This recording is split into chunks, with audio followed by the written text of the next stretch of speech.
I'm Stacy Swiderski, CEO and founder of Family Source Consultants, and welcome to our Bringing Dreams and Miracles Together podcast. In this episode, Chris Gao, our incredible client development advisor, sits down with Dr. Sasha Hakman from HRC Fertility to discuss key considerations for intended parents when choosing a fertility center. They delve into the importance of success rates, the clinic's experience with surrogacy cases, the surrogate screening process, and effective communication. They also explore additional topics such as genetic screening options and the possibility of insurance coverage for medical services, providing valuable insights for anyone navigating the surrogacy journey. So let's get started. Hello, everyone. Welcome to Family Source Consultants webinar. My name is Chris Gao. I'm the Client Development Advisor at Family Source Consultants, and I will be your host today. Today we will be talking about how to choose the right fertility clinic for surrogacy, specifically talking about what to look for when parents are starting to consider building their families through surrogacy. And we have a very special guest joining us, Dr. Sasha Hakman from HRC Fertility. Doctor, Yes. can you welcome to our Thank you. Thank webinar. you for having me participate in this. It's such a pleasure to have you, and we can't wait to hear your knowledge and wisdom. So can you please start with introducing yourself and HRC to us?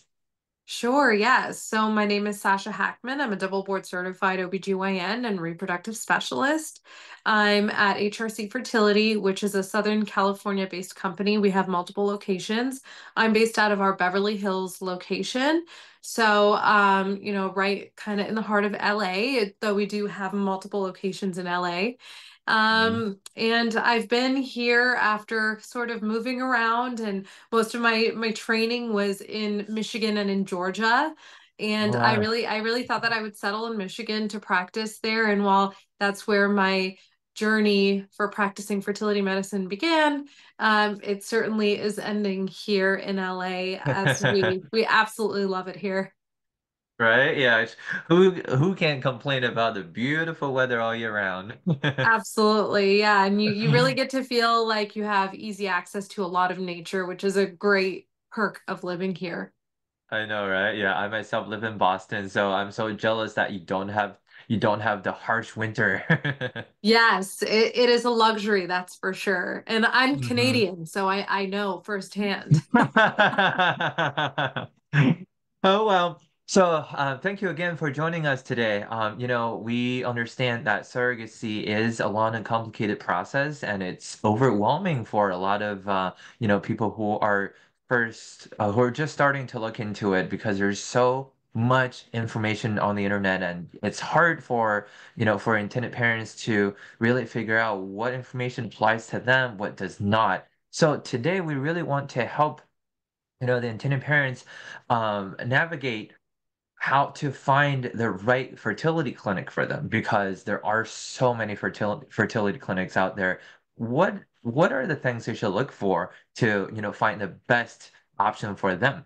So first, what do you think are the key factors for intended parents to consider when they're choosing fertility clinic, especially for surrogacy? Absolutely. Yeah, there's a number of things that really should be considered. So, the first thing you want to think about, of course, is the embryology lab, because that's really where the success comes from. You could have an Yes. amazing doctor, an amazing team, but if you do not have a good and successful embryology lab, then Mm. you're really not maximizing and optimizing your chances of success, especially when there's so much realistically financially on the line. Right, right. But like I think I agree with that wholeheartedly. And embryology lab, I feel like is they're kind of like the heroes behind the scenes. A lot of parents Yes. don't really get to interact with them. Correct. So can you share a little more about how can a parent kind of like get to know the embryology lab, or how do they learn anything about the embryology lab through the nursing team, through the doctors, and like how do they just know that information? So, luckily in the US, something that's very unique about doing IVF in the States is that we have an organization called SART, and it stands for the Society of Assisted Reproductive Technology. So, if you go to Mm-hmm. sart.org, a lot of the major clinics and practices they actually pay a membership fee in order Mm-hmm. to publish their data. And SART is highly regulated. So there's a lot of rules in terms of how you are sharing your pregnancy results.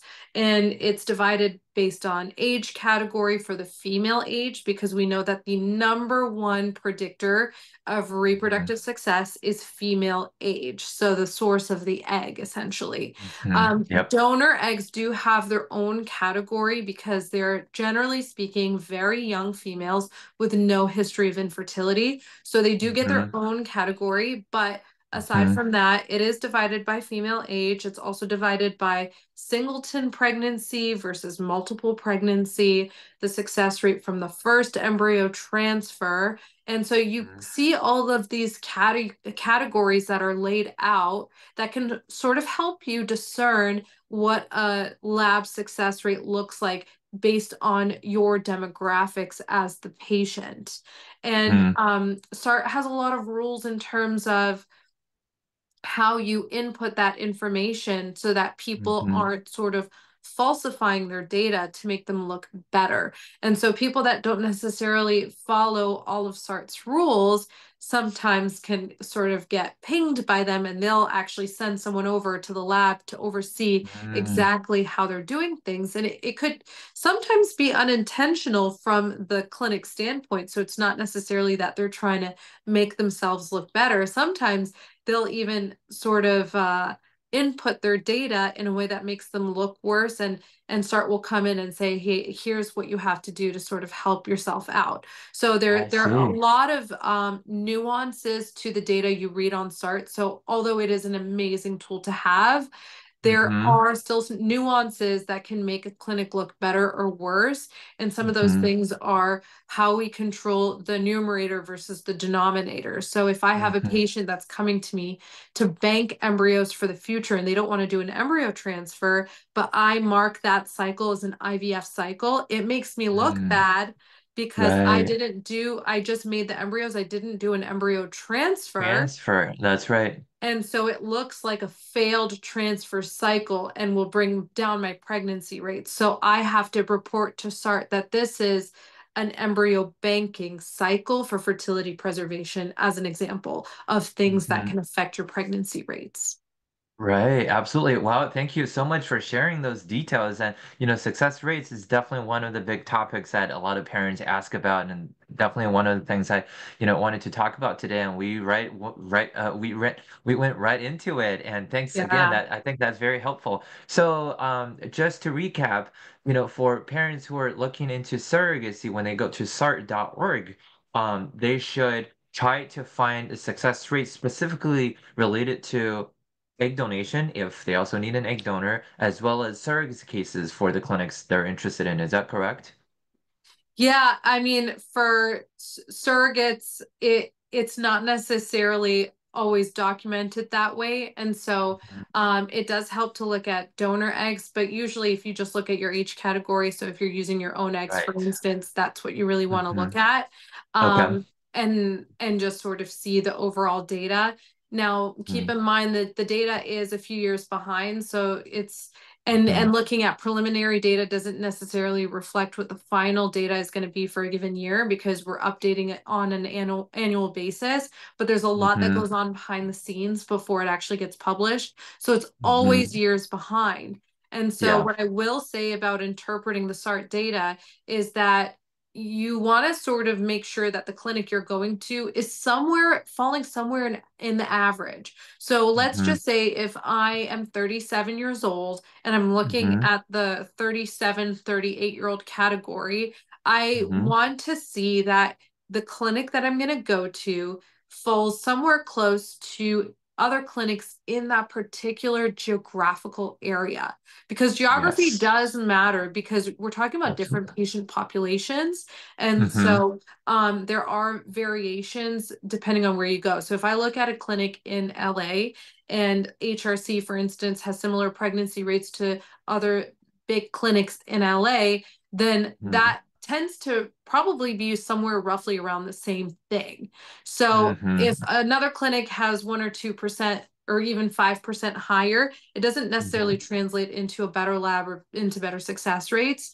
But that Mm-hmm. being said, one important piece of it, aside from looking at SART, is when you do that initial consultation, really having a serious discussion with the physician that you're consulting with about what their own statistics look like. So Mm-hmm. for myself personally, I always go to our embryologists and even our lab director to ask, what does our lab success rate look like for even down to the grade? Like, I want a euploid, highly graded embryo for this age range. What is our Wow. implantation and clinical pregnancy rate look like? So that I can Yeah. now tell my patients, if this is the grade of your embryo, this is the Uh-huh. success rate I expect. And if that's the grade, this is the success that I expect. Yeah. So I can really tailor the conversation of our success rates for our lab based on Mm-hmm. what Mm-hmm. I expect to get from them. And also Right. from I can sort of tailor that conversation based on the embryos that we end up getting prior to transfer. Yeah, that is so helpful. I can imagine, when parents hear that information, that would be such, a relief or just some sort of like comfort for them to know or to, I Yeah. guess, to know what to expect because obviously the quality of the embryo plays a large role in terms of Yes, success. absolutely. It does really play a large role. Yeah. Okay, so what about international intended parents? We know, like, there's a lot of parents from other countries that come to the United States for surrogacy because of our legal regulations and, Yes. medical, the advanced level of medical medicine. So what about, what are the factors that international intended parents should consider in addition to, success in the embryology lab? So, I would say just knowing that there's some form of infrastructure within the practice of dealing with international patients. So, if you are a practice, I know, for instance, with HRC, we work so much with international patients, and even like myself, I've had several patients come from all over the world. And Yeah. so, knowing exactly how to ensure that they're able to receive um depending on the exact scenario, let's say they're doing what we call an autologous cycle. So they want Mm-hmm. a gestational carrier, but they want to use their own genetic material, their own gametes, whether it be eggs or sperm. Then when it comes to the female partner's eggs, we have to be able to deliver those medications, have specific protocols in place because you have to consider the fact that people coming from other countries, they are blocking potentially time off work. They are Mm-hmm. making travel plans, which is Yep. costly. Mm-hmm. Plan to stay in the country and in the particular city where they're getting treatment for that duration of time. And so there's Mm-hmm. very little wiggle room for having somebody come in, for instance, for a baseline ultrasound to start and say, hey, Mm-hmm. you have a cyst, we can't start. There's no Right. luxury of just canceling and then bringing them back a few days later to troubleshoot. So there's Yeah. got to be some protocols in place that really help to be as efficient as possible while also Mm-hmm. optimizing their care to maximize the success rates from their Mm-hmm. cycles. Yeah, I think you nailed it. Obviously, it's very important for international teen parents to, I would say, prioritize a clinic that has worked with a lot of international patients Yeah, because, you just have this protocol in place and you know how to best assist international patients who, yeah, like you said, time-wise and cost-wise are experiencing a whole lot of different challenges than domestic patients. absolutely. Yeah. And so, in terms of the clinic's experience in surrogacy, what role do you think the clinic's experience with surrogacy specifically play in the overall success? Because, today we're talking about patients or intended parents who are planning to build their families via surrogacy. And while IVF is a very common treatment at this point, surrogacy is kind of another level above. So, what do you think the clinic's experience in that place? I think it plays a huge role because, Mhm. for instance, I've practiced in other places, and if that's not something that you commonly deal with, like I Mhm. previously mentioned, the lack of infrastructure makes it more prone to error. And so there Mm. could be more things being missed. There could also be significant delay in time to baby because Right. while these clinics are trying to figure out exactly how to make things happen, another Mhm. practice that is well versed in surrogacy and especially for international patients, Mhm. there's already the team in place, the people in place who know exactly what to do. You don't even have to tell them or train them. And it just sort of facilitates getting things done for the patients more Mhm. seamlessly and smoothly. I see. And speaking of medical treatments and especially IVF and surrogacy, we have to talk about, the screening and the testing. There Yes. is a whole a comprehensive, very, very strict requirements. There are very strict requirements on how the Yeah. surrogates and, parents are screened. Can we talk about that? Like, what are the typical screenings or tests a surrogate has to go through? So the surrogate typically has to demonstrate sort of proven fertility and a healthy pregnancy in the past. So I apologize, my computer in the background is sort of going off. I'm just gonna Okay. mute it. It's just been going on for We so can't long. actually hear it. You can't? No. Oh, that's amazing. Okay, something out on my end. Okay, so in terms of the screening that a gestational carrier has to undergo, we always want to check for we always start with a thorough history, right? Their medical history, any psychological conditions that could negatively impact the pregnancy itself, what the obstetric history is. And then, of course, we also want to kind of get to know the purpose and the reasoning as to why they're choosing to be a surrogate, because it's not a Hmm. small task, right? No. You want to ideally know that people are in it for the right reason to help other families grow. And while, yes, in places like the US, there is commercial surrogacy, Hmm. which really helps sort of attract gestational carriers in the first place. And Hmm. the commercial aspect does improve access to care for families who really need it. We want to know that Hmm. the motivation isn't only financial, and that's just a Hmm. small piece of it for them. Additionally, aside from the history, the medical history, surgical history, psychiatric history, we also want to know that the prior pregnancy was relatively uncomplicated, as well as the delivery. We don't want the carrier herself to put herself at risk in the pregnancy, and we Hmm. also don't want to put the intended parent's baby at risk as Hmm. well. So we have to Absolutely. think of both sides, really. Hmm. Um, Hmm. so in addition to medical screening, there's a lot of lab evaluations that are also taking place, like infectious disease testing for both Hmm. parties, because we want to Hmm. ensure that there is no theoretical risk of transmitting an infectious disease to the surrogate. And we Hmm. also don't want to have the surrogate possibly be positive for something and negatively affect the IP's baby. So, Yes.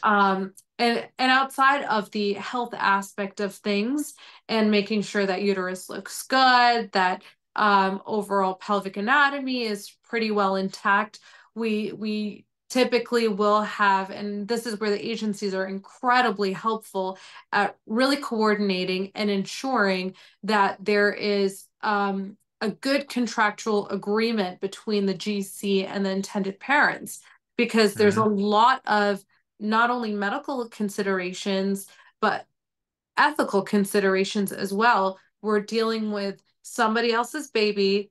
and a different party's body. So Yeah. we have to respect bodily autonomy of the surrogate, as well as the values and the importance that's being placed for the IP's baby. Exactly. And I just wanted to add, I think this is, one of the areas where the agency and the clinic really work very, very closely to, to screen surrogate candidates to make sure every surrogate that is matched with an intended parent is really the perfect candidate to move forward because, before an agency even shares the surrogate profile with the parents, or at least at Family Source Consultants, we do such comprehensive screening on the surrogate.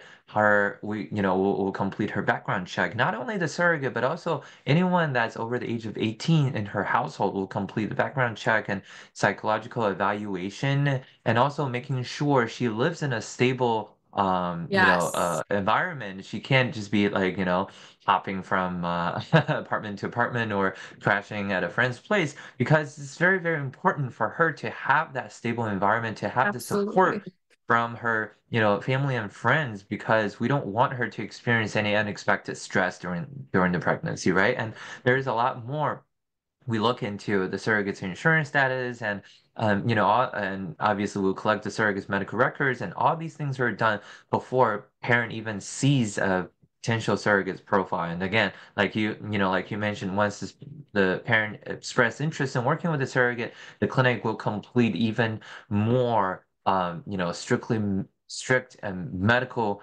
screening on the surrogate and including infectious disease and a lot more. So this truly is a very thorough process, and sometimes parents may not see what exactly is happening behind the scenes. But please note that every professional involved in your journey has the same goal, which is to help you succeed. And we are all here to help you succeed, and we'll do our very, very Yeah. best to make sure you become an actual parent, right? Absolutely. Yeah. And Yeah. I love that you touched on the family support and the living environment. That is a big part of it. And if gestational carriers they have a partner or they're married, then that partner is heavily involved in the process because, Absolutely. I mean, there's a really big component to the everyday life while you're pregnant, making sure that you're in a safe space. It's important not only for the person who's carrying the pregnancy, but also for that baby as well. Absolutely. What about genetic testing? I know that is Yes. not, part of the surrogate screening, but it is also something parents ask about a lot. And what kind of genetic screening options are available out there, and how do they help with the success? Great question. So there's two elements to genetic testing. The first we think about is the sort of chromosomal integrity of the embryo that's going to be transferred.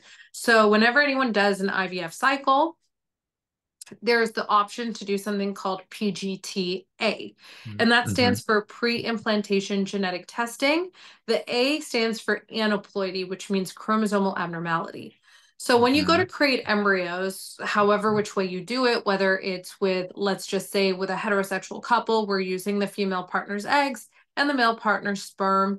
They come together, we create embryos in the lab, and then once the embryos are created, and this is typically day 5 to 7 after fertilization of the egg, we biopsy some of the outer cells of the embryo. And these cells are biopsied from an area called the trophectoderm. So the outer portion of the embryo will eventually become the placenta.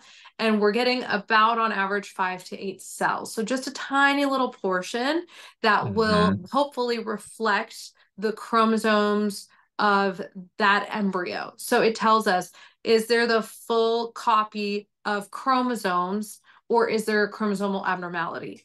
And that helps us prioritize which embryo then gets transferred to the gestational carrier. Mm-hmm. And Mm-hmm. we don't want to be in the situation of having these abnormalities and transferring abnormal embryos, it leading to unsuccessful cycles, because it's just kind of hard on everyone, emotionally, financially, physically. Um, So that's the first piece of it. So testing the embryos to ensure that we are prioritizing the embryos that are chromosomally normal, and that helps to maximize success there. But then the other piece of it is, depending on the source of egg and the source of sperm, you want to do something called genetic carrier screening. And this is testing the egg source and the sperm source, wherever it's coming from, to ensure that they do not overlap in a genetic mutation for a disease that generally is inherited. So there's a few hundred, probably more, but currently we're testing for up to 600 diseases to see if the sperm source and egg source are carriers for the same mutation. And if they are, there's a 25% chance that the child is born with a medical condition that can be anywhere from very severe and negatively impact quality of life, or might actually be lethal to that child at some point in their life, whether it's the first few days of life or the first few years of life. Either way, it's a devastating outcome. And in those scenarios, when we know that that is the case, we could test the embryos for that particular genetic disease and exclude the ones that are affected by that disease. Wow. Yeah, thank you. Thank you so much for sharing that. And I think it's very important for parents to hear what, genetic testing options are there so they can make an educated decision what is right for them and, to have the best chance of success. Yeah, And absolutely. we all know surrogacy, unfortunately, is also a very expensive Yeah. procedure or process. So when it comes to the medical services, um, are there any of the services covered by insurance? So that varies tremendously. It Mm-hmm. depends on the state that you live in. If you live in the Mm-hmm. United States, excuse me, and it depends on your insurance coverage, your insurance provider. Mm-hmm. Some people in states that are not mandated to have insurance coverage will still Mm-hmm. have fertility benefits through their employer. Mm-hmm. So, for instance, if your employer provides a type of insurance known as Carrot Fertility or Progeny, and there's various different fertility providers where either it'll be a set number of cycles or it'll Mm-hmm. be a set budget. And so there's different ways that you'll have this coverage.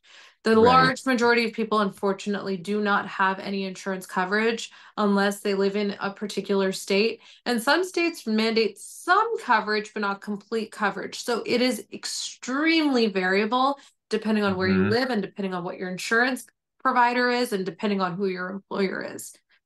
Hmm. I see. Thank you. I'm not going to get into the specific costs of, surrogacy today because that is a huge topic. That is for another Yes. day to talk about. Yes. But I think it's good. I think that's such good advice for parents to, to really look into their insurance policy and find out what their coverage is for them to really have an idea if some of the services will be covered because, like, uh, again, like there's so much information on the internet. I have heard parents, tell me I researched the cost of surrogacy. It's a super wide range. I have no idea what to expect.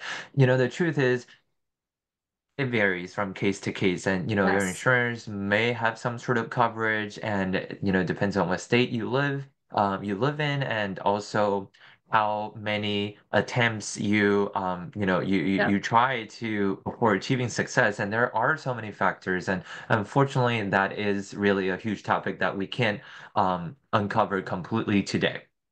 And what about communication? So, like, a lot of parents also ask about, oh, how often should I communicate with with my surrogate? Will I be, how do I know whether or not she's pregnant? How do I know if she's going to her appointments? And how do I know if she's taking care of herself during the pregnancy? So, from the clinic's perspective, how do clinics approach ongoing communication between intended parents and their surrogate, during this phase where the surrogate is under the fertility clinic's care? So I think that this is a very important piece that needs to be established from day one. So once you sort of get paired with a surrogate, I think first to go over how you even get there, generally speaking, you want to have the right fit. So you want to get matched with someone that from the beginning you feel comfortable to carry your pregnancy. And also the surrogate should also feel comfortable with the family that she's carrying for. And so I think that having some sort of establishing what the communication will look like from the Mm-hmm. get-go can be helpful. I've seen some surrogates who want to be in constant contact with the parents and share everything because she wants to feel like they really get to be a part of this experience. And I've had Mm-hmm. others who just don't really want to be. And the parents actually don't seem to care that much either. It's sort of a little bit more transactional. So I really think it depends on your personality, what you're hoping to get out of it, and if that's Mm-hmm. well established from the beginning as well as documented from a clinic's perspective. There are legal implications to that and HIPAA violations, and you want to make sure that it's fairly well established what you can share and not share with the IPs in terms of her care and the bodily aspect of what she is going through. Absolutely. Well, thank you so much for sharing all this today. And I think we covered a lot of important topics, actually. So just to recap, I think today we talked about, we talked about how to look for the right fertility clinic for intended parents, and we covered a few things. Number one, for parents to research a fertility clinic success rates and embryology lab, and there is a resource sart.org parents can utilize, especially looking at data that is within their age range so they can get the most helpful information. And if they do have questions about the success rates, they can always reach out to the clinic and ask specific questions. But also, the clinic's experience in surrogacy cases or international cases is also very important for parents to consider, especially if you are planning to go through surrogacy or if you're an international intended parent. And Yeah. then the uh, medical screening process. We would encourage intended parents to talk to the clinic and figure out what is the medical screening process for the surrogate, and also for parents, what tests they undergo and when they're done, so parents have an idea what to expect generally. But also the genetic screening. I think that is Yeah. also a good topic for parents to bring up to the clinic. Ask about the genetic screening options, and if parents are specifically interested in a genetic test, but the clinic does not offer that, could potentially be a problem down the road. So it's always good to discuss that up front. And cost-wise, it's important for parents to, find out if a clinic they're interested in is in that work or not, and what their insurance covers. And I think that is some homework parents can do on their own Mhm. before even starting this process or starting this journey. And last but not least, talk to the clinic about how they approach communication between intended parents and surrogates, because that is going to directly impact the parent's experience as well as the surrogate's experience. But then it also circles back to the point that we made earlier: a clinic that has a lot of experience in surrogacy cases generally know how to approach this type of communication. Absolutely. Right? Okay, so but last, before we go, do you have any advice for people out there who are considering becoming parents via surrogacy? Yeah, I would say that after you have researched a clinic, and that you've researched data about the lab through SART, it's not a bad idea to really get a sense of the vibe of what you're getting into. So aside from, reading research from reliable sources or trying to get more information from reliable sources, and that can include the American Society of Reproductive Medicine, um, you know, SART, of course, has their own set of blog posts and information that you can get. Um, you want to really feel more at ease with the doctor that you're going to be working with. So, not Mhm. everything is only about data, because there are so many amazing practices out there and so many amazing Yes. labs. you want to feel like you got the right fit. So Mm-hmm. don't necessarily limit yourself to a single consultation and feel like you're Mm-hmm. stuck. You are allowed to Mm-hmm. get second opinions. You are allowed to get third opinions. Do research, not just on the clinic, but on the doctor.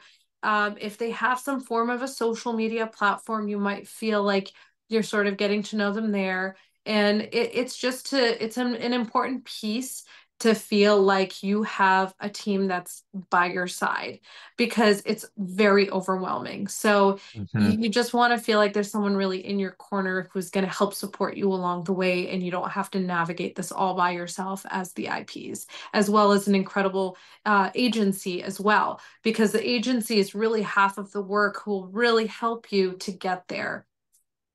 Yeah, that is such great advice because I think in the end of the day, patients are or intended parents are going through this journey not just to work with robots, right? Like maybe some in certain areas, robots may do a better job than humans, but we, do not have that kind of connection with robots. So it is very, very important for parents to also, find the connection, find a clinic that they connect with, Yeah, and the team and the absolutely. doctors and the nurses that they connect with, because that is going to significantly elevate their experience while navigating through this difficult journey. Absolutely. All right. Thank you again, Doctor. It's Pleasure. such a pleasure to have you here today. And everybody, here is Dr. Sasha Hakman from HRC Fertility. If you do have any additional questions you want to, you want us to talk about, please feel free to reach out to Family Source Consultants or to Dr. Hakman at HRC Fertility. We hope to see you next time. Thanks again, Dr. Hakman. Thank you so much. All right. Bye-bye, everybody.